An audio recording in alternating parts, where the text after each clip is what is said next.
शिव महापुराण की कथा कहती है बहन बेटी को दिया वो दान नहीं है, वो उसका हक है, उसको दान नहीं कर सकते, वो उसका हक बनता है।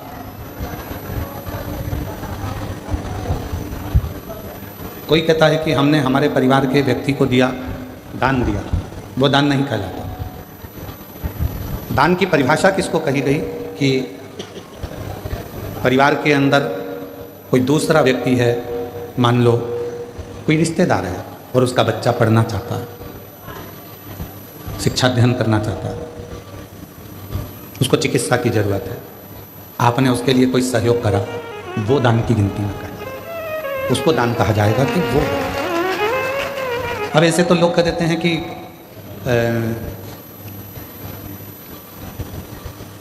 इतना सुंदर कहा है कि यदि हम किसी व्रत का उद्यापन करते हैं, हम किसी व्रत का यदि उद्यापन कर रहे हैं और उद्यापन यदि हम कर रहे हैं तो उद्यापन करने में भी पहला प्रयास होना चाहिए कि बाहर की जो माताएं हैं, बाहर के जो जोड़े हैं, बाहर के जो लोग हैं, उद्यापन में पहले उनको गिना जाए।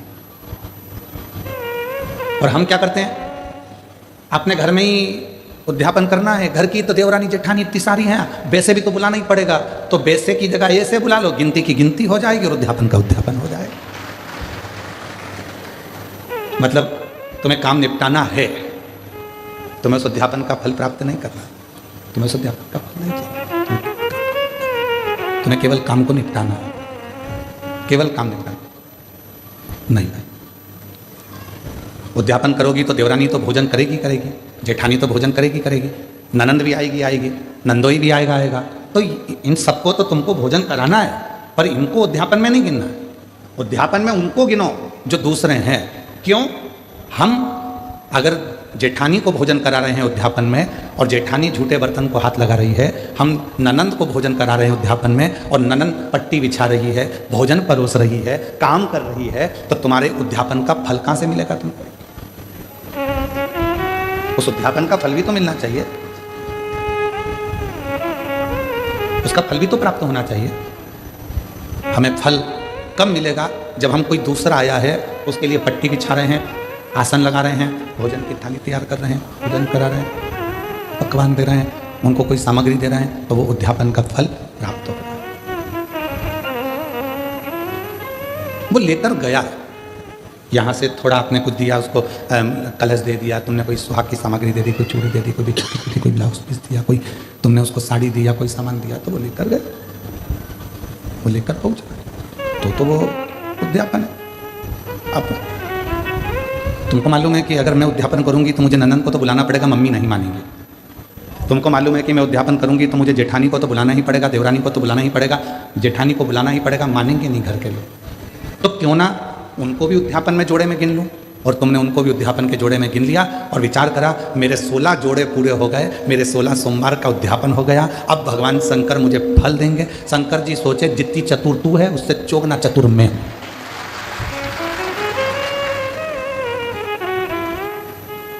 कर वापिस उद्यापन, फिर वापिस कर 16 सोमवार, वापिस 16 सोमवार, वापिस उद्यापन कर, वापिस कर। पशुपति व्रत किस किसने करे? हाथ उठाओ। पशुपति व्रत जिस जिसने करे पशुपति व्रत को, पशुपति व्रत जिस जिसने भी करे हाथ उठाओ जरा। हाँ ठीक है, रखिए, प्रणाम। हम भी करेंगे, ठीक है, हम भी हाथ उठाओ, हमने भी करा। और हमारी धर्मपत्नी, ऐसा कोई महीना नहीं जाता होगा जिस महीने में एक बार पूरे 5 पशुपति व्रत नहीं कर लेती है। उसका नियम है, वो व्रत महीना 2 महीना में, 2 महीना 3 महीना में पशुपति व्रत करती रहती। पशुपति व्रत में कई माताएं कहती है, गुरुजी आपने कहा कि आखिरी में जिस दिन पशुपति व्रत का उद्यापन होता है उस दिन एक श्रीफल भगवान शंकर को भेंट के साथ में चढ़ा देना चाहिए, भेंट के साथ में रख देना चाहिए। इसका मतलब क्या है? इसका महत्व क्या है? इसका मतलब क्या होगा? इसका महत्व क्या होगा? तो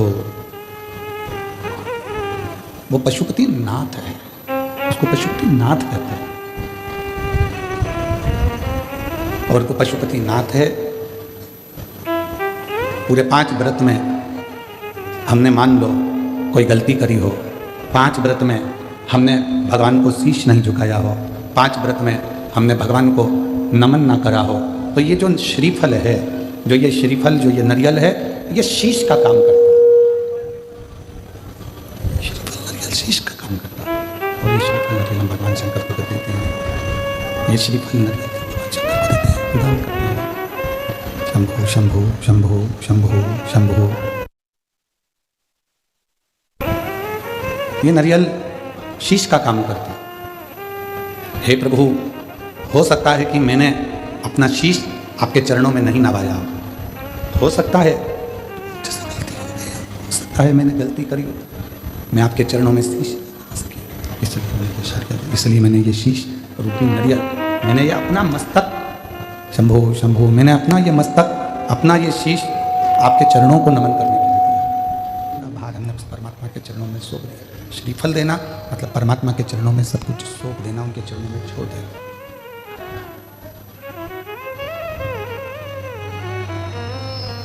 ये जितना, कई लोग कहते हैं गुरुजी, गुरुदेव, आप कहते हो कि पूर्व समय का हमारे कर्म का भोग हमको इस जन्म में आकर भोगना पड़ता है, हमारे पूर्व का कर्म का दंड हमको इस जन्म में भोगना पड़ता है। हाँ, भोगना तो पड़ता है। पहले जब हम छोटे थे,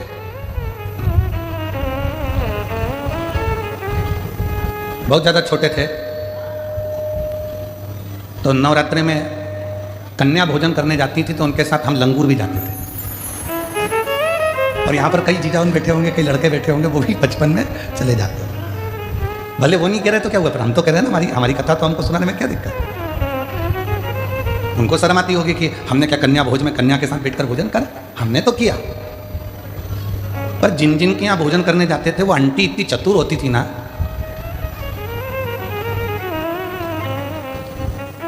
पूड़ी बनाती, हलवा बनाती, सब्जी बनाती। अब उस समय पर हमें भी 3-4 घर में भोजन करने जाना पड़ता, तो कई घर ऐसे थे कि जहाँ पर हम भोजन नहीं कर पाते, तो वो क्या करती, बेटा जितना खाना उतना खाना, बाकी का बांध के ले जा। वो आंटी इतनी चतुर थी कि हमें जितना खाना होता था उतना खा लेते थे, और बाद में वो आंटी ऐसे पूरा पत्तल की ऐसी घड़ी बना के उसमें पूड़ी सब्जी सब रख के और हमको दे देती थी, और साथ में विदा में एक केला भी दे देती थी, और हम चले जाते। उस समय का देवी जी के समय पर जो हमने कन्या भोज में भोज करा और जो पत्तल लेकर आए, आज समझ में आता है कि उनके घर में हम पूरा नहीं खा सके तो उसने पत्तल में बांध कर दे दिया। उसी तरह ऊपर भी हमारा कर्म का दंड हम पूर्व जन्म का नहीं भोग सके, तो उसने हमारे जन्म के साथ पत्तल में बांधकर अभी दे दिया। ये जितना संसार में आने के बाद हम भोग भोगते हैं, ये हमारे वहां पर नी निपटा के आए, तो आज हमें भोगना पड़ता। कोई पूर्व का कर्म जो था वो हम नहीं भोग सके, तो उसका थोड़ा सा भाग रह गया, और वो भाग आज हमको भोगना पड़ा। और कोई पिछले जन्म के अच्छे कर्म तेरा साथ मिला। हम पिछले जन्म के कर्मों का भोग भोगते भोगते भोगते भोगते इस जन्म का भी भोग भोग रहे हैं। और कोई हमारे पूर्व में हमने कोई पुण्य करा होगा, मेरी जीजियों ने, मेरे जीजाओं ने, मेरी बेटियों ने, बेटाओं ने, मेरे बुजुर्ग माँ बाप ने कोई पुण्य करा होगा। उस पुण्य का फल ये मिला कि बड़ौदा में शिव पुराण की कथा हुई और उस पंडाल में अपन जाकर बैठे। ये पूर्व का पुण्य है, पूर्व का पुण्य। कोई अच्छा कर्म हमारी जिंदगी में हमने करा होगा तो वो हमारे सामने आकर प्रकट होगा।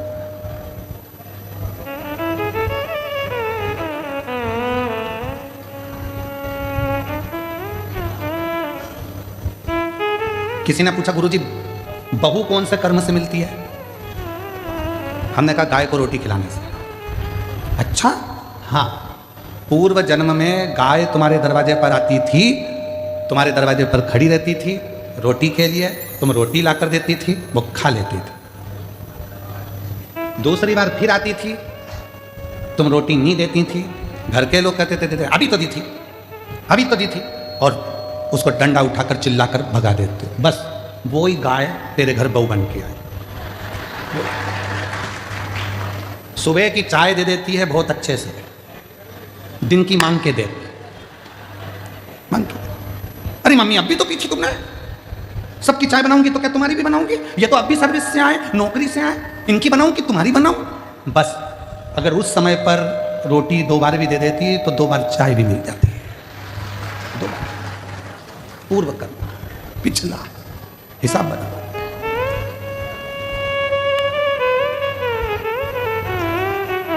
एक पुरानी कथा था, बहुत पहले हम श्रवण कराए थे, आज फिर स्मरण में आ गई कि एक राजा के लड़के की शादी हुई और राजा के लड़के की शादी हुई और घर में बहू आ गई। शयन कक्ष में बहू पहुंच गई सोने के लिए। बेटा सो रहा था, पत्नी ने उस राजा के लड़के की तलवार जो निकाली म्यान में से। म्यान इतनी सुंदर है, इतनी सुंदर म्यान, और म्यान में से जैसे उसने सोचा कि म्यान इतनी सुंदर है तो तलवार कितनी सुंदर होगी, जो तलवार निकाली और तलवार की चमक के कारण वो हाथ से छूट गई और राजा का बेटा जिससे उसकी शादी हुई थी वो मर गया। तलवार छूटते ही उसी के ऊपर गिरी और उसका गला कट गया, वो मर गया। उस बहू ने विचार करा कि मुझे मृत्युदंड मिलेगा, राजा का इकलौता लड़का है। उसने उस राजा के लड़के को खींचा, तुलसी के क्यारे के पीछे ले जाकर उसको पटका और कक्ष में चली गई। सवेरे सवेरे मंदिर में पंडित जी पूजन करने आए और वो चिल्ला चिल्ला कर आवाज़ लगाने लगी, हाय मेरे पति को मार दिया इस पंडित ने, ये पंडित ने मेरे पति को मार दिया। चिल्ला चिल्ला कर आवाज़। राजा के दूत आ गए, पंडित जी को पकड़ कर ले गए, अंतिम संस्कार किया बेटे का। अब दंड देने की बारी आई। राजा ने कहा कि अब इसको दंड सुनाना है, पर इस पंडित ने, इस ब्राह्मण ने मेरे घर के मंदिर की बहुत सेवा की, इसने मेरे बेटे को क्यों मारा वो पता नहीं। पंडित जी हाथ जोड़कर बोले, महाराज मैंने आपके बेटे को नहीं मारा, मैं सत्य बोल रहा हूँ, मेरी बात पर विश्वास तो करो। कोई नहीं सुना। आखिरी में राजा ने सोचा कि पंडित को मृत्युदंड नहीं देंगे, जिस हाथ से पंडित ने मेरे बेटे को मारा है उसका हाथ काट दिया जाए। उसका हाथ काट दिया, एक हाथ का रह गया।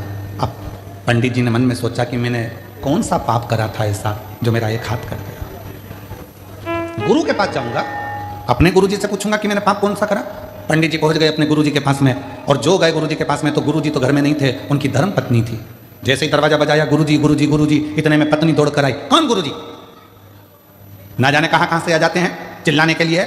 मेरे गुरु जी यहीं रहते थे। हाँ, कहीं पर पड़ा होगा तेरा गुरु, चल निकल यहां से। पत्नी चिल्ला कर दौड़ी। पंडित जी चले गए, फिर इंतजार करें मेरे गुरु आएंगे, और गुरु जी आए। दरवाजा बजाया, पत्नी कहीं गई थी, दरवाजा खोला गुरु जी ने। गुरु जी, हाँ बेटा तुम, कि तेरा हाथ कैसे कट गया? वही तो पूछने आया हूं गुरु जी कि मैंने कौन सा पाप करा था जो मेरा हाथ कट गया।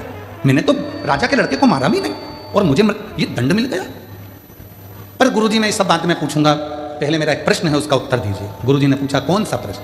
गुरु जी, मैं सुबह आया था, दरवाजा बजाया था, आपकी धर्म पत्नी ने मुझे खूब गाली सुनाई और आपको भी सुनाई। मेरा कर्म दंड बाद में बताना, पहले ये बताओ कि आपका पूर्व का कौन सा कर्म था जो ऐसी मिली है? ये मिली आपको, आप तो इतने विद्वान पंडित जी, इतने विद्वान गुरु जी, और आपकी पत्नी ऐसी मिली है। तब गुरु जी ने कहा, देख बेटा, ये मेरे पूर्व जन्म की बात है। पूर्व जन्म में ये गधी थी, मैं कौवा था। इस गधी की पीठ पर वजन ढोते ढोते ढोते ढोते घाव हो गया था। घाव के कारण एक फोड़ा हो गया था। मैं कौवा उड़कर आता था, इसकी पीठ पर बैठकर इसके घाव को खरोदता था।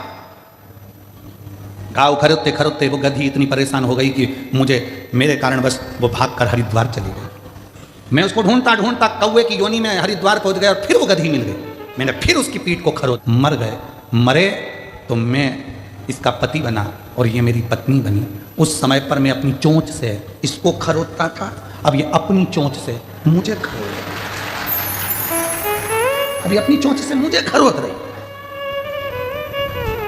गुरु जी, ये तो मैंने सुना, पर मेरा हाथ क्यों कटा? मैंने कौन सा कर्म करा? तो कहा, पूर्व समय में तुम एक संत थे, बैठे थे, तुमने नियम लिया था कि मैं सत्य बोलूंगा और सत्य के सिवा कुछ नहीं बोलूंगा। सत्य बोलने का नियम लेकर तुम बैठ गए,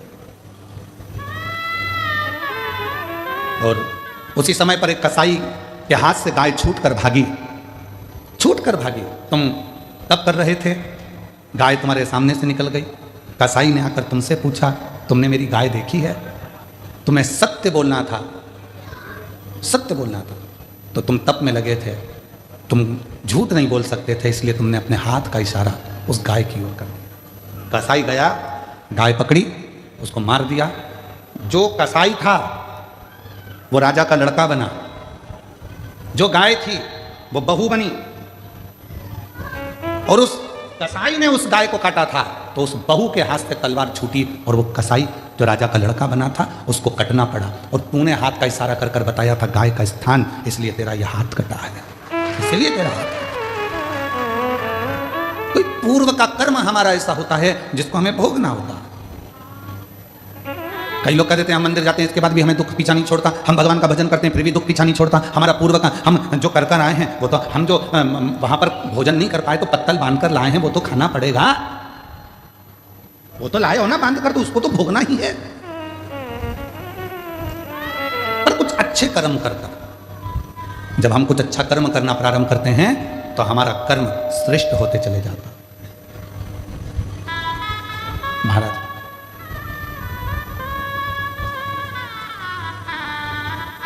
कोई पिछले जन्म के अच्छे कर्म मुझे बाबा तेरा साथ मिला, कोई पिछले जन्म के अच्छे कर्म मुझे बाबा तेरा साथ मिला।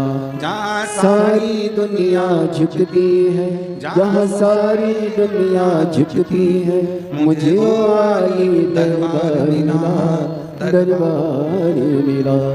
पिछले जन्म के अच्छे कर्म मुझे बाबा तेरा साथ मिला। कोई पूर्व का कर्म होगा जो हम भोग रहे हैं। इसीलिए शिव महापुराण की कथा कहती है अपने बच्चों को मंदिर जाने की आदत डालो, अपने बच्चों को एक लोटा जल ले जाकर शिव मंदिर में भेजो, अपने घर के एक एक बच्चे को शिवालय तक भेजने का प्रयास करो। क्यों? हम तो खैर वो नहीं पहनते जो तुम लोग ये शर्ट पहनते हो बटन वाली, हम नहीं पहनते हैं, हम तो ये बांधने वाली पहनते हैं, ढीली हो जाए तो कस लो। अब तुम्हारी तो जो फिटिंग है वैसी की वैसी पहन लो, भले ढीला ढिल्ला हो। पर जितने लोग भी वो कमीज पहनते हैं, वो शर्ट पहनते हैं, वो बटन वाली शर्ट पहनते हैं, उनको मालूम है अगर एक बटन ऊपर की ही गड़बड़ हो गई तो नीचे तक सारी बटन बोलो बोलो जम के गड़बड़ रहेगी। एक बटन अगर सही लग गई तो जितनी भी बटन है वो सब सही हो जाएगी। एक बटन अगर आड़ी टेढ़ी हो गई तो सारी बटन आड़ी टेढ़ी हो गई। उसी तरह यदि बचपन आड़ा टेढ़ा हो गया तो जवानी अधेड़ी और बुढ़ापा भी आड़ा टेढ़ा हो गया। बटन पहले नंबर की अगर सही है तो बाकी की बटन भी सब सही है, सब सही।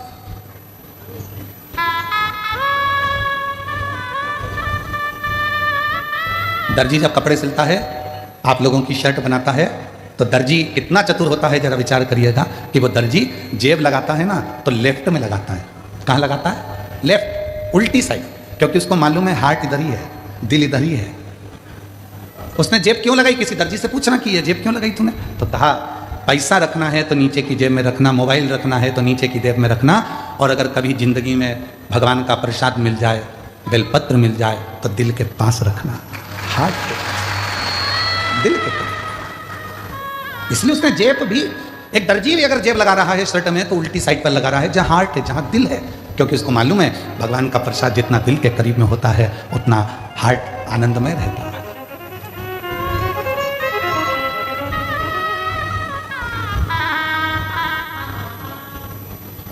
पर दुनिया के लोग ना जाने क्या आज के समय में लोगों को हो गया, परेशानी अपने माथे पर लेते जाते हैं। जरा जरा से बच्चे कह देते हैं मैं पढ़ाई से परेशान हूं, लड़कों से पूछो तो, उनकी माओं से पूछो तो कि बच्चों के विवाह से परेशान, पति से पूछो तो कि पत्नी से परेशान, पत्नी से पूछो तो ये बहरू से परेशान हो, पति से, माँ से पूछो तो कि बच्चों से परेशान हो। मतलब आज के जमाने में, आज के समय में प्रत्येक व्यक्ति ने परेशानी को अपना दामन में बांध कर रखा है, प्रत्येक व्यक्ति ने परेशानी को अपने पल्लू में बांध कर रखा है। उसने शुरू से अभी तक, बचपन में पढ़ाई से परेशान था, बड़ा हो गया तो गाड़ी से परेशान हो गया, फिर धीरे बड़ा हुआ तो सर्विस से परेशान हो गया, फिर ऑफिस में नौकरी भी लग गई तो नौकरी के ऑफिसरों से परेशान हो गया, फिर जाने में ट्रैफिक से परेशान हो गया, इधर उधर घूमने में परेशान हो गया। मतलब परेशानी उसने बांध कर रखी है। तो ये परेशानी मिटेगी कैसे? उसको मिटाने का कोई दूसरा साधन नहीं है। आप खुश रहना प्रारंभ कर दो, प्रसन्न रहना प्रारंभ कर दो, और ये मन में मान लो जो शिव करेगा वो सब अच्छा करेगा, तो परेशानी अपने आप मिटती चली जाए।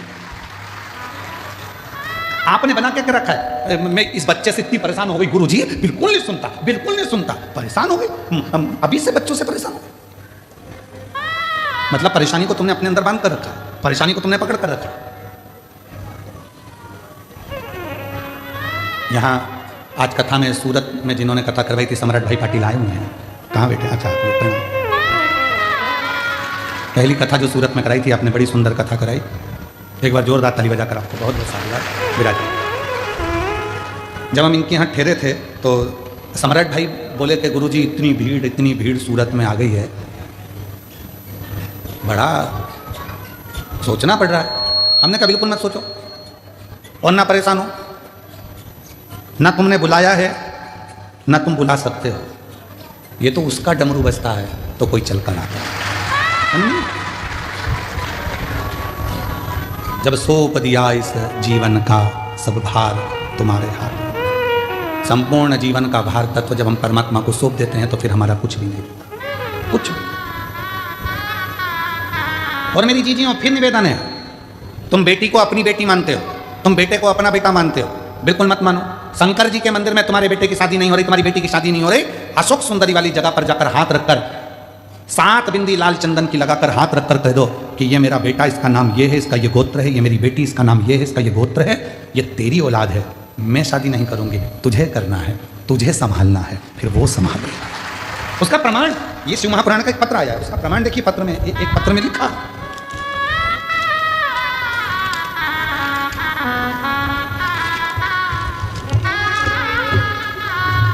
पत्र में लिखा, सीमा दिलीप टकाते, प्लाट नंबर 296, द्वारकेश नगर, सूरत,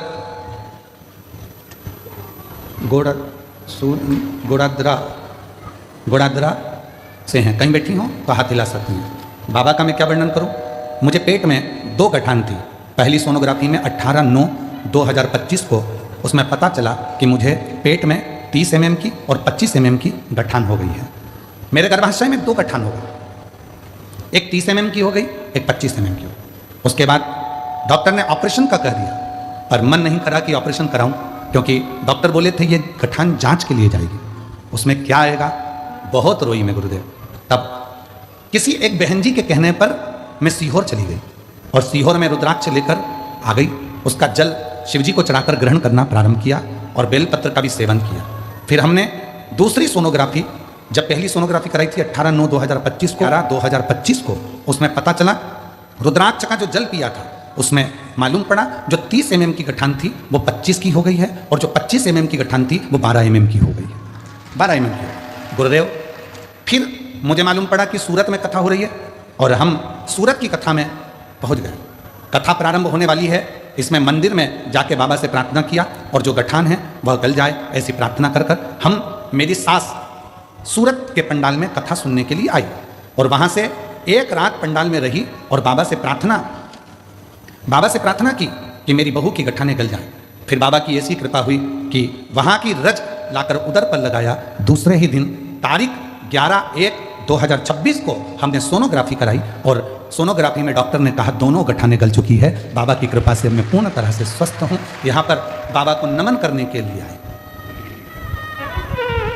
एक लाइन अच्छी लिखी है, खाली न जाता कोई दर से तुम्हारे, खाली न जाता कोई दर से तुम्हारे, मैं भी खड़ी हूँ नन्ही बाहें पसारे, अपने हृदय से लगा लो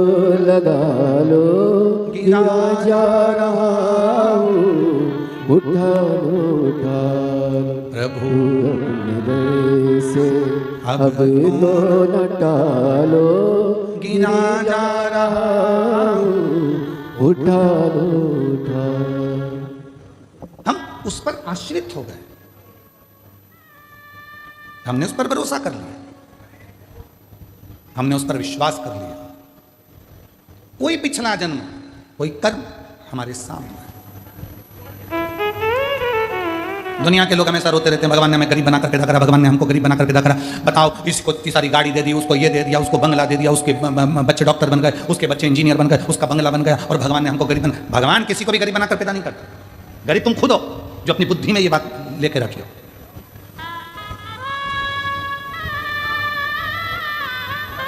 हम ढलना नहीं सीख रहे।